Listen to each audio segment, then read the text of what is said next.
Mengapa sampai-sampai makanan harus ada stempel MUI halal? Mengapa sabun, sampo, odol gigi harus ada logo MUI? Karena luar biasa serangan dari orang kafir. Kemudian masuk pesantren, saya suruh hafal Al-Quran, tapi menyukai wau rumah bedah sebuah cukup berat Ustaz. Menyota pugo bengeh. Kalau kita nasihati, marah dia, jengkel dia. Ini kan termasuk di antara tanda-tanda hati ada penyakit. Ladang masjid, le sembahyang Isya, itu duduk dulu. Duduk. Orang lain salat sunat ba'diyah Isya, dia duduk. Kenapa duduk? Ini lagi jaga stamina Ustaz, fit. Di depan ni 20 rakaat Ustaz. Ya, dia akan mempersiapkan tenaganya untuk salat sunat tarawih. Padahal Bismillah. Assalamualaikum warahmatullahi wabarakatuh. Alhamdulillahi rabbil alamin. Allahumma salli wa sallim wa barik ala sayyidina wa maulana Muhammad wa ala alihi wa sahbihi ajma'in. Rabbi shrah li sadri wa yassir li amri wa halul 'uqdatam min lisani yafqahu qawli. Allahumma hdina wahdi bina waj'alna sababan liman ihtada waj'alna sababan liman ittaqa. Amma ba'd. Sedang hadirin wal hadirat jamaah salat Isya dan tarawih yang dimuliakan oleh Allah Subhanahu wa taala. Mudah-mudahan Allah memberikan kesehatan dan taufik agar kita dapat mengisi Ramadan ini dengan sebaik-baiknya. Dan doa kita mudah-mudahan Allah Subhanahu wa taala menjadikan kita as-shaimin wal qaimin dan juga bisa mencapai derajat al-muttaqin, dan mudah-mudahan Allah pertemukan kita dengan Lailatul Qadar dan kita dapat mengisi Lailatul Qadar tersebut dengan ibadah sebaik-baiknya. Salat dan salam kepada Nabi besar Muhammad sallallahu alaihi wasallam, Nabi yang telah mengajarkan kepada kita banyak perkara kebaikan untuk kita amalkan, dan beliau juga yang telah mengajarkan kepada kita mana jalan-jalan keburukan agar kita menghindarinya sejauh-jauhnya. Tadi kita mendengar imam membaca dalam surah Al-Baqarah ayat 168. A'udzubillahi minasyaitonir rajim. Ya ayyuhan nasu kulu mimma fil ardi halalan tayyiban wa la tattabi'u khutuwatis syaitan innahu lakum aduwwum mubin. Perintah untuk menjaga makanan yang halalan tayyiban. Begitu pula di ayat 172. Ya ayyuhalladzina amanu kulu min tayyibati ma razaqnakum washkuru lillahi in kuntum iyyahu ta'budun. Juga perintah untuk mengkonsumsi makanan yang halalan thayyiban. Sebagaimana kita ketahui, Ramadan bulan istimewa, dibuka pintu surga selebar-lebarnya. Pintu neraka ditutup serapat-rapatnya. Masya Allah, tabarakallah. Namun perlu kita ingat bahwa pintu surga yang terbuka selebar-lebarnya itu, kalau kita tidak masuk, ya kita tetap berada di luar. Pintu neraka tertutup serapat-rapatnya, tapi kalau kita paksakan untuk terbuka, ya tetap terbuka. Dari sekian banyak amalan yang bisa menjamin kita untuk masuk dalam surga, baik yang terdapat dalam Al-Quran maupun dalam Al-Hadis, ada sebuah nas dari Rasulullah sallallahu alaihi wasallam. Kiranya sederhana, namun masya Allah jaminannya surga. Kita lihat dalam Al-Quran, untuk masuk dalam surga, misalnya surah Al-Mu'minun. Qad aflahal mu'minun alladzina hum fi salatihim khashi'un walladzina hum 'anil lagwi mu'ridun. Banyak sekali, sampai 11 ayat. Dalam surat Ali Imran ayat 133, wasari'u ila maghfiratin min rabbikum wa jannah 'arduha as-samawati wal ard u'iddat lil muttaqin. Bagaimana supaya masuk dalam surga? Alladzina yunfiquna fis sarra' wad dharra' wal kadhimin al ghaiz wal 'afina 'anil nas. Cukup jaya, masyaallah. Tapi nasabu hadis dari Rasulullah sallallahu alaihi wasallam 3 saja, hanya 3. 3 saja kita jaga, maka jaminannya adalah syurga. Hadis tersebut diriwayatkan oleh Imam At-Tirmidzi dalam Sunan beliau. Derajat hadisnya sahih dari seorang sahabat yang bernama Abu Sa'id Al-Khudri radhiyallahu anhu. Qala Rasulullah sallallahu alaihi wasallam, "Man akala tayyiban." Siapa yang membatasi dirinya bahwa yang dia makan adalah yang halalan tayyiban, tidak ada yang haram, tidak ada yang syubhat. Yang kedua, wa amila fi sunnah, yang dia lakukan itu tepat sesuai dengan panduan sunnah Nabi sallallahu alaihi wasallam.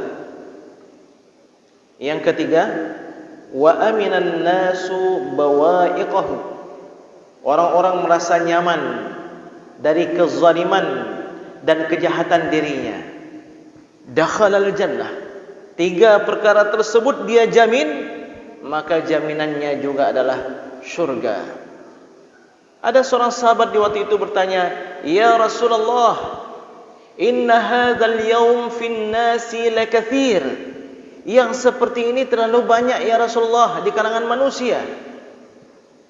Dia mengira surga itu hanya untuk orang-orang tertentu, padahal surga itu terbuka selebar-lebarnya. Ya Rasulullah, inna hadzal yawm fin nasi lakatsir. Banyak kalau begitu ya Rasulullah di hari ini. Rasulullah sallallahu alaihi wasallam menjawab, wa sayakunu fi qurunin ba'di, dan akan banyak juga pada kurun-kurun, pada abad-abad setelah aku. Masya Allah, tabarakallah. Bagaimana penjelasan dari 3 perkara yang disebutkan oleh Rasulullah sallallahu alaihi wasallam tersebut? Yang pertama, man akala tayyiban. Siapa yang membatasi dirinya hanya pada yang halalan tayyiban. Hidup kita di akhir zaman banyak tantangan Bapak sekalian. Ada tantangan akhlak, ada tantangan makanan, ada serangan-serangan dari orang-orang kafir terhadap makanan, terhadap pakaian, terhadap keperluan kita sehari-hari. Mengapa demikian? Mengapa sampai-sampai makanan harus ada stempel MUI halal?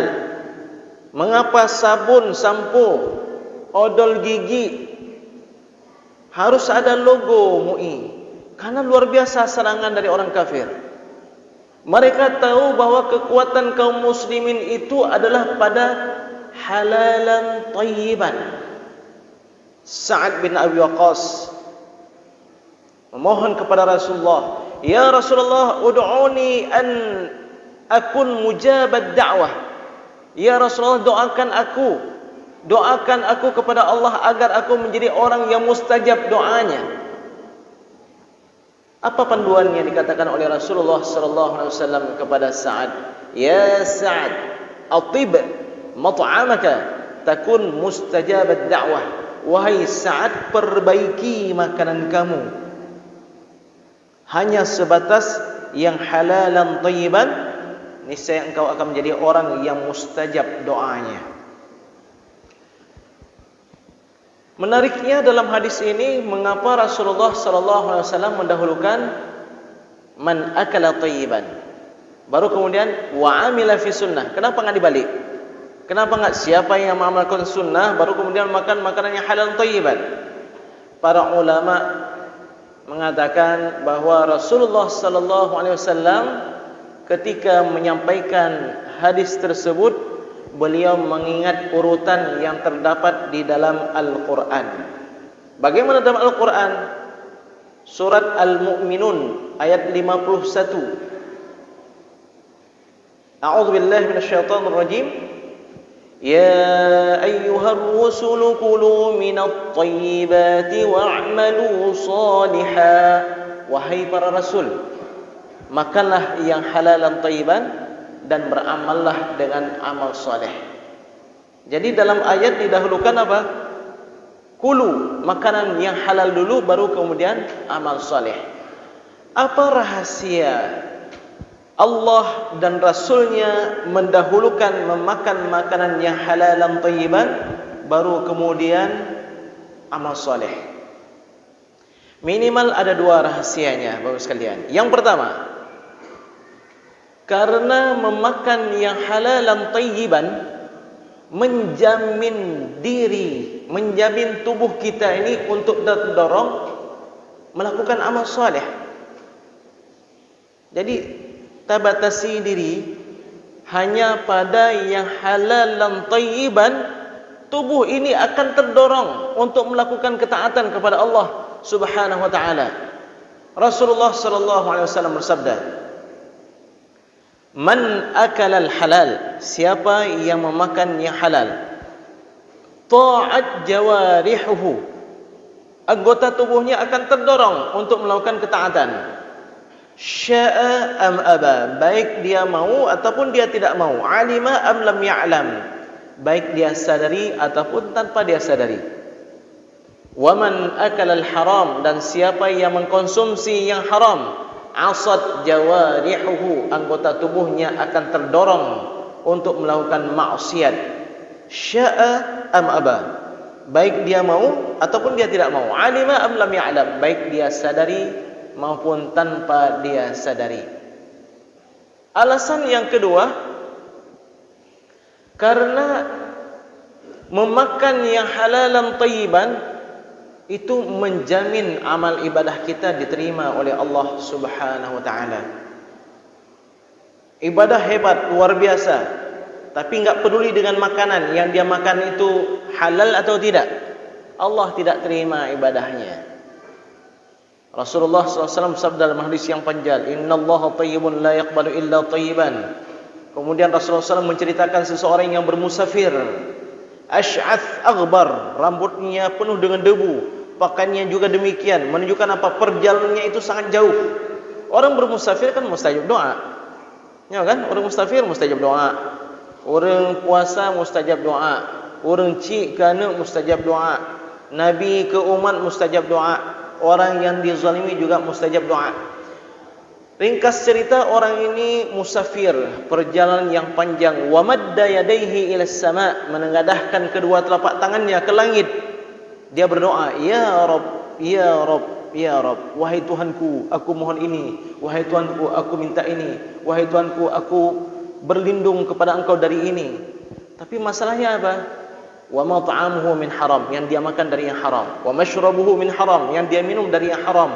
Wa malbasuhu, pakaian yang dia pakai juga dari yang haram. Wa ghudhiya bil haram, sudah mendarah daging dengan yang haram. Fa anna yustajabu lah, maka bagaimana Allah akan kabulkan doanya? Orang yang berangkat haji, berangkat umrah, labbaik Allahumma labbaik, dari pendapatan yang halal, maka Allah menjawab labbaika wa sa'daik. Tapi kalau seandainya sumbernya dari yang haram, labbaik Allahumma labbaik, Allah akan menjawab la labbaik, tidak aku sahut seruanmu, wala sa'daik, dan tidak ada kebahagiaan untukmu.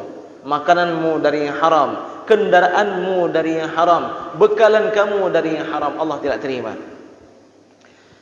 Dalam kitab-kitab sahih, dalam hadis Al-Bukhari, ada sebuah riwayat bahwa dahulu dalam medan pertempuran ada seorang sahabat yang bertempur luar biasa, sehingga sahabat-sahabat yang lain sampai terkagum-kagum dengan sahabat ini. Nyom meninggal syahid, nyom luar biasa, meninggal dunia syahid sang sahabat tersebut.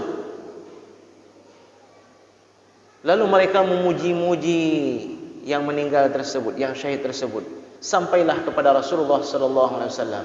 Beliau bersabda, "Apa yang kalian lakukan? Kalian memuji dia. Sungguh Allah memperlihatkan kepadaku dia sedang disiksa di dalam kuburnya karena mengambil secari kain di medan pertempuran sebelum dibagikan." secari kain, bukan satu gulung kain besar. Dia dalam medan pertempuran, kalau seandainya ada harta yang dapatkan, kumpulkan dulu, laporkan dulu. Nanti panglima yang akan bagi-bagi. Ini enggak, dia lihat kain itu bagus, dia ambil untuk dia. Kain tersebut menyalakan api di dalam kuburnya. Maka para sahabat tersentak dengan informasi dari Rasulullah sallallahu alaihi wasallam. Datang seorang sahabat membawa sepasang sandal sambil menangis. Ya Rasulullah, ini sepasang sandal ini aku kembalikan. Aku ambil juga di medan pertempuran. Rasulullah sallallahu alaihi wasallam menjawab, sekiranya engkau tidak mengembalikan sepasang sandal itu, juga akan menyalakan api neraka di dalam kuburmu. Imam Al-Ghazali mengatakan perumpamaan orang yang beribadah tapi masih mengkonsumsi yang haram seperti orang membangun bangunan di tepi pantai. Dia taruh semen, dia taruh bata, datang ombak menerjang bangunan tersebut, hancur.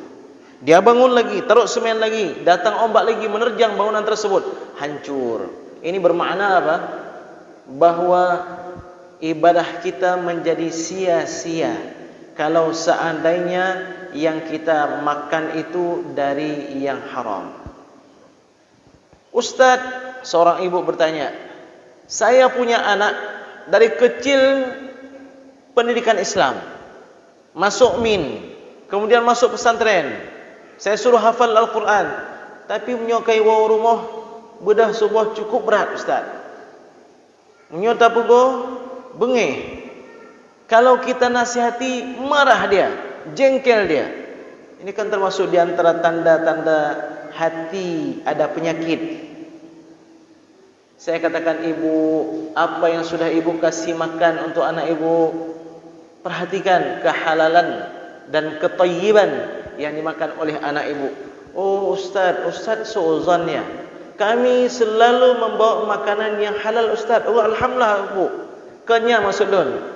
Memang insyaAllah kita sebagai seorang muslim, yang kita makan itu pasti yang bagus. Enggak ada makanan yang bercampur dengan B1 atau B2 atau apa ya kan? Istilah Medan, nah B1. Kami enggak makan Ustaz, B1 enggak, B2 enggak, apalagi B29. Alhamdulillah kalau begitu bu, tolong ibu perhatikan dari mana sumber uang yang ibu dapatkan. Oh begitu Ustaz ya? Iya. Jadi menyona baca-bacutnya masuk ke bang Ustaz.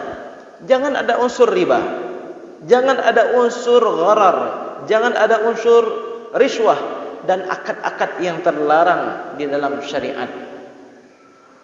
Yang kita makan ayam, daging, yang kita makan mie, yang kita makan nasi, tapi uangnya dari utangkan kepada orang 2 juta selama 1 bulan, baliknya 2.100.000. Yang sertuh ribanya adalah harta riba, harta yang paling buruk. Kita kalau dimuat ya, ketika melihat di medsos seseorang kedapatan bermesum ditangkap oleh WHO, malu bagaimana, luar biasa. Tapi si fulan mempiutangkan uangnya, lalu membungakan uangnya, biasa saja. Padahal Rasulullah sallallahu alaihi wasallam bersabda, "Ar-riba 73 baban." Riba itu ada 73 pintu.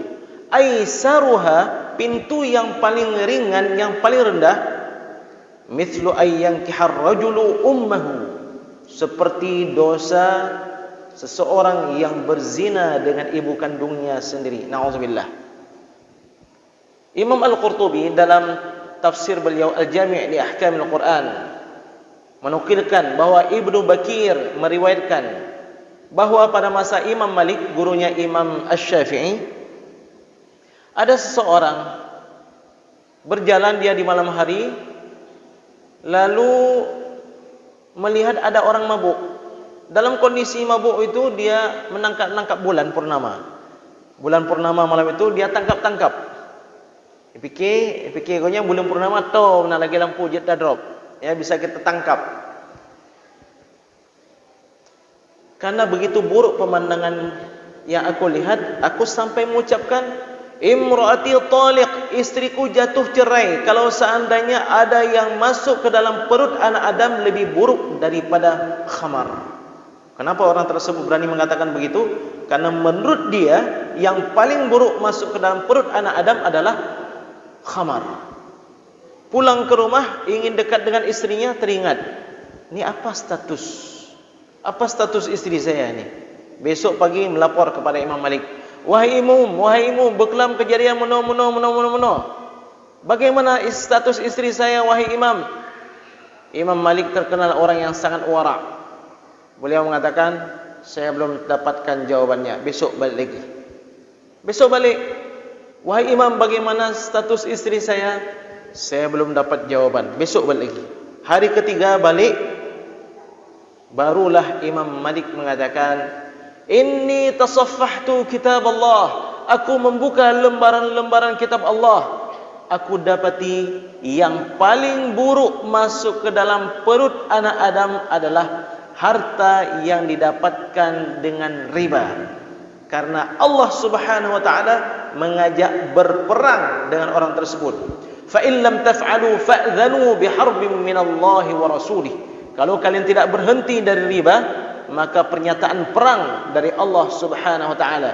Ibnu Abbas menukilkan, kepada pelaku riba pada hari kiamat datang seruan, khudh silahaka lil harbi ma'allah. Ambil senjata kamu untuk berperang melawan Allah Subhanahu wa taala. Jadi istriku, wahai imam, istrimu jatuh cerai. Na'udzubillah, summa na'udzubillah. Sidang hadirin wal hadirat Bapak sekalian yang dimuliakan oleh Allah Subhanahu wa taala, kalau bukan karena keterbatasan waktu, kita akan berbicara tentang bagaimana bahayanya riba, jenis-jenis riba, bagaimana sifat-sifat riba, dan betapa banyak transaksi terjadi di tengah masyarakat kita. Kita anggap hal yang lazim, padahal dia itu adalah riba. Jadi nomor satu adalah man akala thayyiban. Perhatikan uang yang kita dapatkan. Jadi haram itu bukan hanya haram zat, tapi ada haram sebab bagaimana cara kita dapatkan. Yang kedua, wa amila fi sunnah. Yang diamalkan itu harus sesuai dengan panduan sunnah Nabi SAW agar kita terjamin ke dalam surga. Untuk mengamalkan sunnah ini dibutuhkan keinginan dan juga ilmu. Enggak cukup hanya punya keinginan, tidak punya ilmu, atau punya ilmu tidak punya keinginan. Sebagai contoh misalnya, betapa perlunya kita kepada ilmu. Banyak di antara kita, tapi saya malam ini enggak lihat karena saya berada di saf yang pertama, ladu masjid, le sembahyang Isya, itu duduk dulu. Duduk. Orang lain salat sunat ba'diyah Isya, dia duduk. Kenapa duduk? Ini lagi jaga stamina Ustaz, fit. Di depan ni 20 rakaat Ustaz. Ya, dia akan mempersiapkan tenaganya untuk salat sunat tarawih. Padahal ketika kita membuka kitab-kitab fikih, sunnah Nabi SAW, salat sunat terbaik apa? Salat terbaik salat fardu. Lalu setelah itu apa? Apakah salat sunat tahajud? Apakah dia itu salat sunat gerhana, salat sunat hari raya, atau yang lainnya, salat sunat duha? Salat sunat terbaik adalah salat sunat rawatib. Yang lebih raya pahala daripada hanya sekedar mengejar tarawih. Bukan berarti enggak perlu tarawih. Tarawih laksanakan, tapi salat sunat Isya ba'diyah jangan ditinggalkan. Dan yang ketiga adalah wa aminan nasu bawa'iqahu. Kita jaga bagaimana hablum minan nas kita. Bagus hablum minallah, tapi hablum minan nas tidak baik, juga menjadi sia-sia. Mudah-mudahan kajian ini bermanfaat dan mudah-mudahan Allah Subhanahu wa taala menjamin bagi kita untuk masuk ke dalam syurganya dengan mengamalkan tiga ini. Makan yang halalan thayyiban, amalkan sunnah Nabi sallallahu alaihi wasallam, dan jaga agar tidak menzalimi orang lain. Wallahu a'lam. Subhanakallahumma bihamdika asyhadu an la ilaha illa anta nastaghfiruka wa natubu ilaik. Wassalamu alaikum warahmatullahi wabarakatuh.